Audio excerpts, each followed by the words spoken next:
name is Chinsembu Kalima, and today we are going to talk about grief and loss. As we know, the nation right now is going through a lot of grief and a lot of loss. Many people have lost their loved ones, many people have lost employment, and they've lost a number of things. And that is why it's important for us to understand what is grief and loss.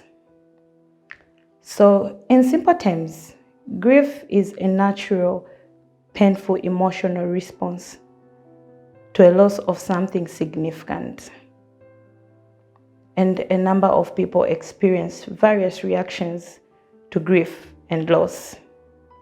There are physical reactions and there are psychological reactions. But let us understand some myths about grief. A number of myths have been said about grief, and today I just want to talk about a few. Number one myth is that when you don't cry, then you're not grieving. But today I want people to understand that grief is more than tears. The second myth is that men do not cry or men do not grieve. Men are human beings just like any other person. And what makes them human is the emotional part. The third myth I'll talk about today is that grief only lasts for a year. Grief can last for many years, for many days. It depends on the person's response or the person's way of grieving. But let's look at some of the stages of grief, because I understand that a lot of people experience different stages. They could be similar, but these were stages that were developed by a lady called Elizabeth Kubler-Ross. So Elizabeth Kubler-Ross was a person that studied a lot of people in death and dying. And she came up with these stages that a lot of people experience. The first stage is denial. This is a normal or most type of way that people react when they receive a news that a loved one has died. They are in denial, they are in disbelief that someone has died. You'll be like, oh no, is this true? That's the first stage of grief. The second stage of grief is anger. It could be that you could be angry at the person who has died or angry at yourself, because there are a lot of things maybe that you would have loved to say to the person that has died, or a lot of things that would have wanted to do for the person that has died. And you feel angry that the person has gone. There's a lot of guilt, a lot of bargaining going on. Like, I wish this person would come back. I wish I would do things different. But they are gone. So a lot of people experience anger. The third stage is depression. People move from denial to anger and to depression, where there is so much sadness. You agree with me that even when someone is grieving, there's a glimpse of light. But when a person is in depression, they don't see any glimpse of light. They are in just so much sadness. But then you see that a person can move from depression to acceptance, to accept the death of a loved one, to accept the loss, and reinvest in the new reality. But these stages do not just happen. Some people experience them differently. You find that the next minute you're in denial, the other minute you've accepted. So grief is something personal. Even if you've lost someone in the family, the way you would respond to grief is totally different from the other, because grief is personal.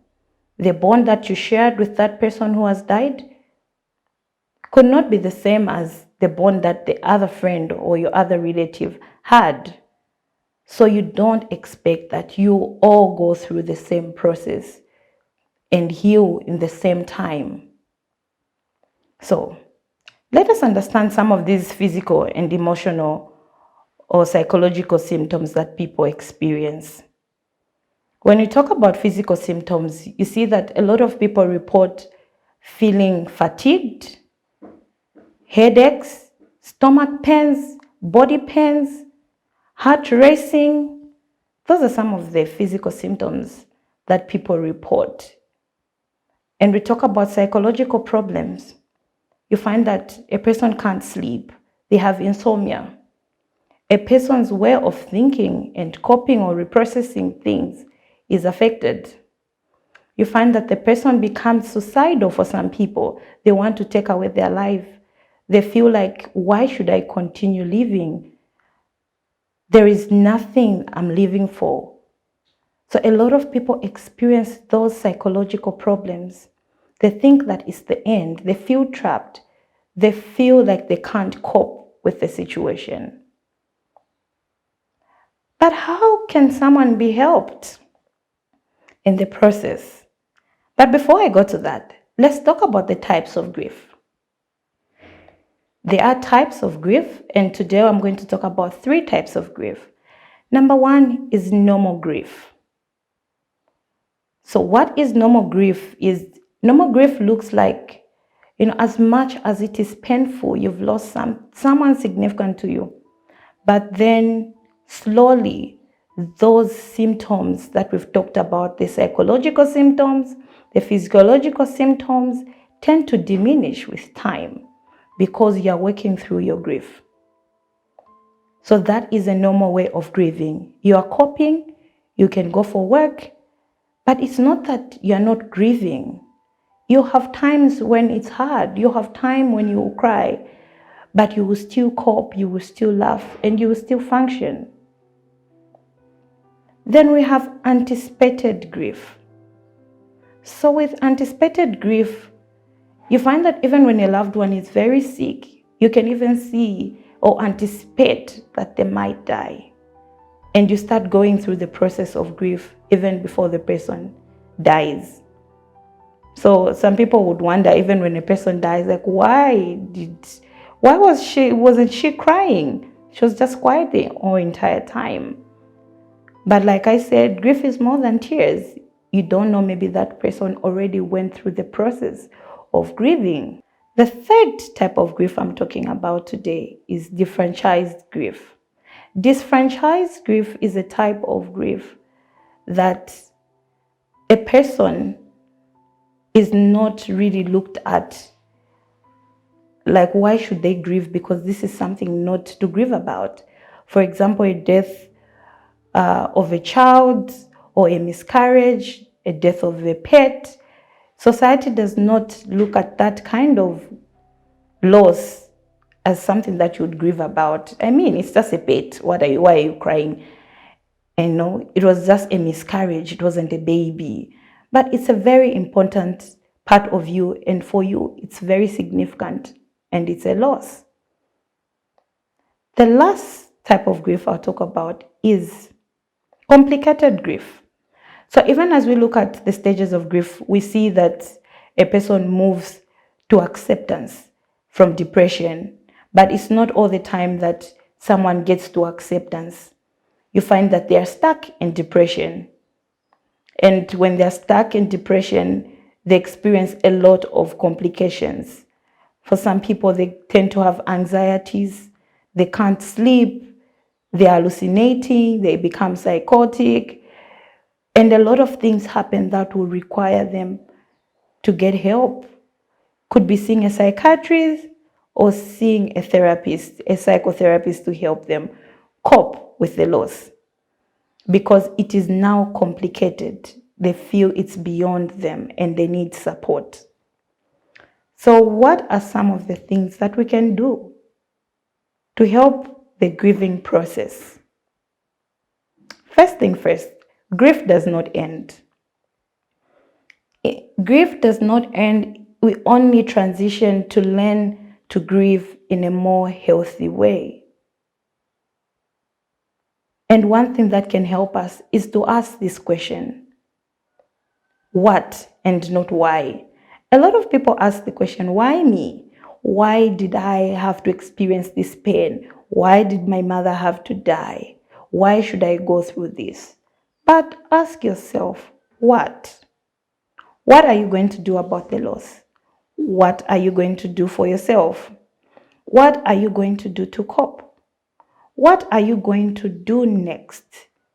So those questions will help you to start to plan and to start to invest in the new reality.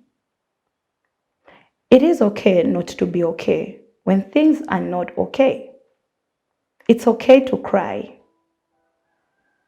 Experience the emotions that you need to experience at that time. And learn to reinvest in the new reality. Talk to someone you trust. Look for support from your family members, from a colleague, and if you don't have anybody you're talking to, it's important that you seek professional help. Talk to a psychiatrist, talk to a psychotherapist, and let them walk you through the journey of recovery. Then, other thing that can help you, when someone dies, there are a lot of things that are unsaid. You feel guilty, like, I wish I said this. One thing that we encourage is for you to have a journal where you can write your thoughts, your feelings, your emotions, whatever things that you didn't tell the person. You can also write a goodbye letter. Write to them, say goodbye to them. That will help you and will make you feel better. Learn new ways to connect with your loved ones. Could it be that you could cook their favorite meal? The things that they used to like doing with you, you can continue. Finding rituals of continuity really helps because you still feel connected to your loved one. You will still feel their presence and knowing that they still have a special place in your heart. You learn to look at grief in a new light and to know that grief is just a transition from life to death. So today, I hope all those tips can help someone out there in dealing with their grief, especially as the country is grieving. We've just lost our first Republican president, Dr. Kaunda, and I want to pass my condolences to the nation, and that as we grieve together, let us remember that grief is a natural response, and let us look at grief in a new light. Thank you very much.